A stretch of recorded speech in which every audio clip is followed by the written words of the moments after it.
जय हिंद दोस्तों, अभी मैसेज आ रहे हैं क्या OROP3 की टेबल निकल चुकी है। आखिर ये कौन सी टेबल है और कौन सा न्यूज है, हर जो भी हमारे व्यूवर्स हैं अब वो हमसे पूछ रहे हैं। और ये वो टेबल है जो कि हूबहू OROP1 और OROP2 की टेबल नंबर 7 के बिल्कुल उसी फॉर्मेट में ये टेबल है और इसको OROP3 का नाम दिया गया है rates of service pension as per revision with effect from 1/7/2024 for JSU and other rank including honorary commission अफसर of army including DSC first pension and equivalent rank of navy and air force. यानी आपकी 1/7/2024 से बनने वाली table जो कि army, air force, navy और DSC के लिए एप्लीकेबल है और टेबल नंबर ये 7 है।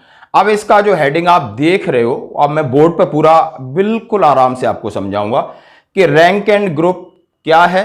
1973, पोस्ट 73, पोस्ट 10-10-97, पोस्ट 1-1-2006, सिपाही इक्विवेलेंट, नायक अब्लिक naik TS, havildar and X havildar, honorary naib subedar, subedar and subedar major, lieutenant and captain, X और वाई ग्रुप। यानी ये पूरी टेबल है 15 साल, 15.5 साल, 16, 16.5, 17, 17.5, 18 और ये लगा करके 31-32 साल तक की टेबल है जो कि मैं आपके सामने देख रहे हो। और इस टेबल की क्या है सच्चाई, आइए हम बात करते हैं दोस्तों। तो अभी तक मैं आपको सबसे पहले टेबल दिखाने से पहले मैं इसके ऊपर अपडेट देना चाहता हूं दोस्तों कि इसमें एक्स और वाई की ये जो टेबल है ये प्रेडिक्टेड टेबल है। ये प्रेडिक्टेड, लेकिन इसको फॉर्मेट और डिजाइन किया गया है हूबहू टेबल नंबर 7 की तरीके से और 6-6 महीने के सर्विस गैप के हिसाब से बनाया गया, जिसने भी अपनी ये कैलकुलेशन किया है। तो दोस्तों अभी तक इसका अपडेट 3 जुलाई को आपको पता है DSW की मीटिंग हुई थी, उसमें डिसाइड हुआ था टेबल प्रिपेयर हो रही है। टेबल आपकी फाइनल स्टेज के ऊपर है, कैबिनेट का अप्रूवल है, डिफेंस मिनिस्टर ने लोकसभा में बता दिया है, 5 को CDS साहब ने कंफर्म कर दिया था, उसके बाद रक्षा राज्य मंत्री सेठ साहब ने बता दिया। जितने भी चार्ट हैं, जितने भी टेबल हैं और इसके अलावा जितने भी लेटर हैं ये प्रेडिक्टेड टेबल हैं और लेटर है वो फॉल्स है। इतनी जानकारी मैं इसलिए बताई ताकि आप ये बोलो कि वीडियो में आपने बाद में बताया। अब आपकी मर्जी, आप वीडियो को देखना चाहते हो देखिए, नहीं देखना चाहते हो क्विट करिए। लेकिन किसी ने ये मेहनत किया है, आखिर इसमें एक्स और वाई दोनों किए, तो आप बैठे हो तो आराम से देख सकते हो। आपके अंदर संशय नहीं। पहले मैं यहां से आपको सिपाही और से लगा करके ऑनरी नायब सुधार तक करूंगा और दूसरे पार्ट में मैं JSU के लाऊंगा आखिर उन्होंने एक्स वाई में क्या फर्क डाला है। प्रिडिक्शन है, मेहनत है, रिलायबल हम ये नहीं कह रहे कि नहीं बिल्कुल ही है, उन्होंने इतनी मेहनत किया है तो कोई ना कोई फैक्टर इसमें लिया गया है। तो आप इसमें पुरानी OROP3 की टेबल देख सकते हो। टेबल नंबर 7 है वो सर्कुलर नंबर 666 की है, उसका भी मैंने उल्लेख किया ताकि आपको कंपेयर करने में आसानी हो जाए कि जो फिगर दिए गए इनमें कुछ दम है या नहीं है दोस्तों। तो चलो आगे बढ़ते हैं। OROP3 एक्स और वाई का ये है, OROP2 एक्स और वाई का ये है, तो आपको समझ में आ जाएगा। और ये रैंक है सिपाही, नायक, हवलदार, नायब सुधार, सूबेदार और इनकी ये सर्विस है। तो पहला पार्ट मैं आपको NCO तक क्लियर करूंगा, आराम से सुनना, समय है तो, नहीं तो कोई बात नहीं। सिपाही 15 साल है, एक्स ग्रुप की अभी 22,406 बनाई है और पहले थी 20,607। लगभग आप समझ सकते हो इसमें कितना बढ़ रहा है, 1800 रुपए बढ़ रहा है।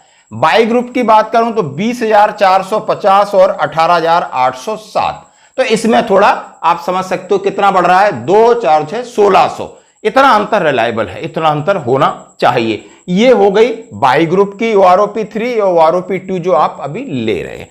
अभी सिपाही 17 साल का है, एक्स का 22,406 यानी 20,607 से बढ़कर 22,406 और 18,807 बढ़कर के 20,450, 17 साल की। और इसमें आप टेबल चाहिए तो 1-1 महीने का गैप दिया है। नायक पे आते हैं, नायक 20 साल का है तो 23,560 से बढ़कर 26,152 और 20,969 से बढ़कर 22,175 इसकी बढ़ोतरी हो रही दोस्तों। ये आप समझ में आ गए। अभी हम बात करते हैं नायक 22 साल का, 23,560 से बढ़कर 26,152 और 21,244 से बढ़कर 23,925। आप डिफरेंस निकाल के देखिए, आप देख सकते हो सीधा इसमें ये 2000 के थोड़ा ऊपर जा रहा है और ये भी ये कम जा रहा है। इसका अंतर एक्स ग्रुप में ज्यादा डिफरेंस है, वाई में कम है। हवलदार है 26,200 से 28,623। आप समझ सकते हो आराम से कि इसमें इनको लगभग 2400 का फर्क पड़ रहा है। और 22,257 से 24,900, इसमें भी लगभग 2400 के आसपास फर्क पड़ रहा है। आप देख सकते हो। अब बढ़ते हैं ऑनरी नायब सूबेदार का। 24 साल में ही नायब सूबेदारी मिलती है। 26,260 से बढ़कर 28,098, लगभग आप समझो 1700-1800 का फर्क। 23,750 से 25,300, उतना ही लगभग इसमें फर्क। तो दोस्तों ये है। और इसके साथ आप और सर्विस का क्राइटेरिया है जो 17-18 साल का हवलदार है, तो ये उनके लिए लागू जो 1/7/2014 से पीछे वाले। इसके बाद ये प्रीमेचर वाला क्राइटेरिया वो आपके लिए उसके बाद लागू नहीं है। तो ये था आपका, मैंने बताया कि इस टेबल की क्या सच्चाई है। सिपाही से ऑनरी नायब सूबेदार तक का आपको आराम से समझ में आ गया होगा क्या फर्क पड़ रहा है OROP 2 से OROP 3 का। और आप ये टेबल आप रख सकते हो आराम से, ताकि आपको 2 बार समझ में आ जाएगा। तो कोई सवाल है तो आप हमसे पूछ सकते हो। धन्यवाद।